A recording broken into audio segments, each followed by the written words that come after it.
Good morning बच्चों, स्वागत है आप सभी का आज एक बार फिर से मेरी यानी अनु के साथ 21 दिसंबर 2020 में। और आज मैं सेकंड क्लास के लिए वर्कशीट नंबर 137 लेकर आई हूँ। हिंदी की वर्कशीट है जिसका टाइटल है रचनात्मक लेखन यानी कि creative writing. Directorate of education GNCT of Delhi के सौजन्य से शुरू करते हैं आज की worksheet without any further delay. Let's start.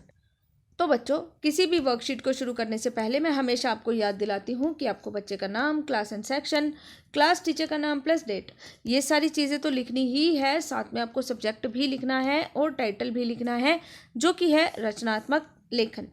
तो इस उम्मीद के साथ कि आप सब लोग बहुत अच्छे होंगे, मज़े से होंगे, हम शुरू करते हैं आज की वर्कशीट। आज हम एक कहानी बनाने की कोशिश करेंगे।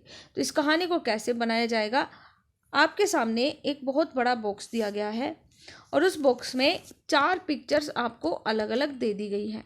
ठीक है, इन पिक्चर्स के साथ ही अगर आप ध्यान देंगे तो आपको ऊपर शब्द दिए गए हैं और वाक्यांश भी दिए गए हैं, जैसे हवा के साथ बहना, चोंच से पकड़ना, ताली बजाना, पतंग की डोरी टूटना आदि। आपको क्या करना है कि इन शब्दों और वाक्यांशों का इस्तेमाल करके इन पिक्चर्स को ध्यान से देखना है और फिर अपने शब्दों में कहानी बुननी है। ध्यान दीजिएगा, आप इसमें अपने शब्द भी ऐड कर सकते हैं, लेकिन आपको इन शब्दों का भी इस्तेमाल करना है। तो क्योंकि ये पूरी वर्कशीट आपको खुद से करनी है, इसलिए आपको ज़्यादा आइडिया नहीं दूंगी, सिर्फ एक ही पिक्चर का मैं आइडिया दूंगी और बताऊंगी कि ये करना कैसे है। मान लीजिए पहली पिक्चर की हम बात करते हैं। तो इस पिक्चर में हम स्टोरी बनाएंगे। तो कैसे बनाएंगे, एक बार स्टोरी हम ऐसे बनाएंगे कि एक बार एक जंगल में बंदर जो था खरगोश के साथ मिलकर पतंग उड़ा रहा था और शेर व अन्य जानवर पीछे खड़े होकर देख रहे थे। ठीक है, ये हो गई पहली स्टोरी, पहली फोटो की लाइन।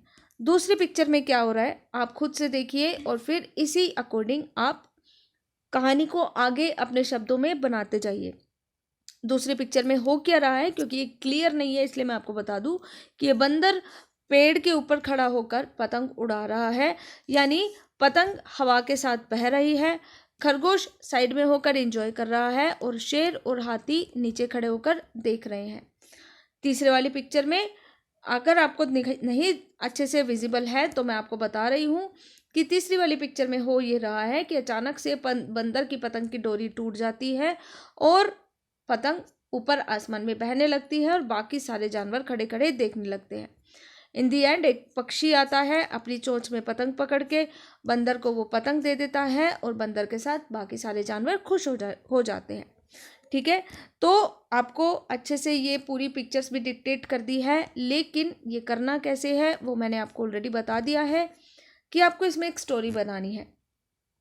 स्टोरी में आप इन सभी पिक्चर्स को एक स्टोरी में बुनेंगे और इन शब्दों व इन वाक्यांशों का इस्तेमाल करेंगे जैसा मैंने आपको बताया है।